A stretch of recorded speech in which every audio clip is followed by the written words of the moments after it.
Hey guys, and welcome back to the channel. It's me, Adam, and you are watching Unlimited Options Investing. In this episode, just take a look for yourself. Red, red, red, red. And markets are really awaiting what's going to be happening tomorrow with the CPI data release. Obviously, Microsoft getting destroyed, down 3.38%. Nvidia destroyed, down 5.47%. Tesla down 3.75%. Amazon 1.82%. Google 2.36%, and Apple 1.85%. And I say this after a week that technology has been getting absolutely thrashed, down almost 7% over the past 5 trading days. And only a few companies were really safe. Wells Fargo, which on the year has actually been positive, whereas the rest of the banks have been negative. Telecoms were green, Ford and GM were green.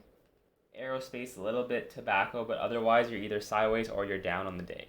And remember, April is supposed to be a positive month statistically, at least for the last 20 years.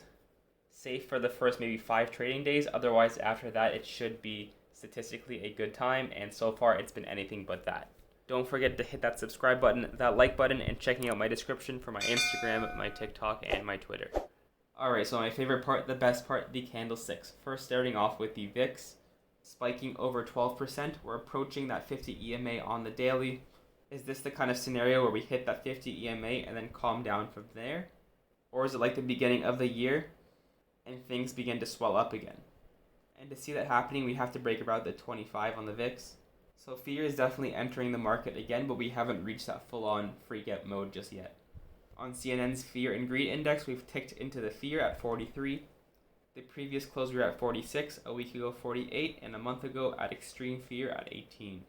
The 2-year yield sitting at 2.5% and the 10-year yield sitting at 2.78%. So we aren't currently inverted, at least for the moment. And heading on over to the SPY, this one is looking ugly, opening and so far finding more weakness below that 50 EMA. And this makes sense when we looked at the heat map. The green was far and few in between. It's not like energy was green and money was flowing in from one sector to another. So the chart definitely looking weak, but at 440 in the past we have seen this be a key area in terms of resistance in March and in late January, as well as resistance last year. Looking at it on the weekly, it looks ugly. 2 straight rejection candles, tweezer candles, and we've currently opened below that 20 EMA. Looking at the NASDAQ on the daily, this is ugly as well. 2 big gaps on the chart. And this is volatility for you. Violet on the way up, and violent on the way down. And zooming out, we've seen previous support at the 340 level, support and resistance.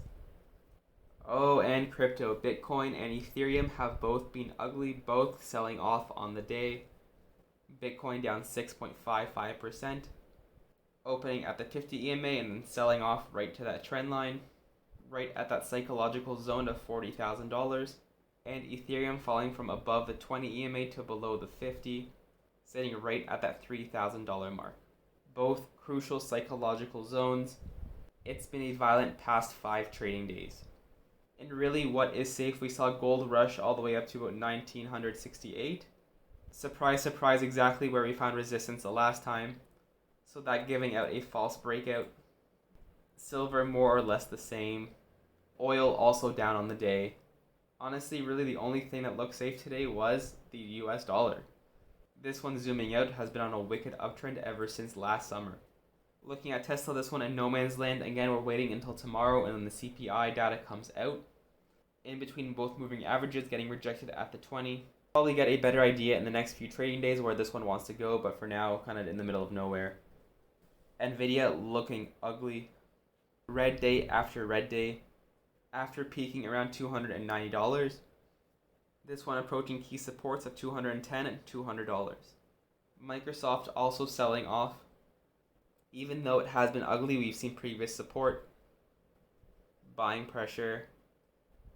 A lot of buying pressure around 275. Do we maybe get an inverse head and shoulders? Or perhaps we keep on consolidating. And when you switch from Microsoft to Google, the charts have both been looking very, very similar for the past 6 months. Selling off viciously over the past 5 trading sessions. expecting a lot of buying pressure around 2,500.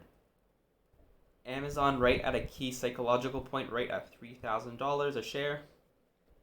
And all this weakness we're seeing in Amazon, Microsoft, Google, there's just more opportunity to buy these shares at lower prices and hold them for the long term, the best businesses in the world. So we'll look at this one over the next couple of days if we can find buying pressure at these areas. If not, next stop 2,900. And the last stock, Apple, opening and finding more weakness below that 50 EMA. After a record 2 weeks of straight green, we've given back about half of those gains. And in Apple, again, we've been seeing so much volatility since the beginning of 2022. And we definitely see that affecting both the SPY and the NASDAQ. Otherwise, that's the end of my video. Thank you very much for watching. As always, let me know in the comments below, will April's seasonality save us, or are we going to continue seeing more weakness? Does it all depend on tomorrow's CPI reading or the earnings coming out of the banks later on this week? Let me know in the comments below. As always, subscribe, like, check out my description for TikTok, Twitter, and Instagram, and I will see you guys in the next video.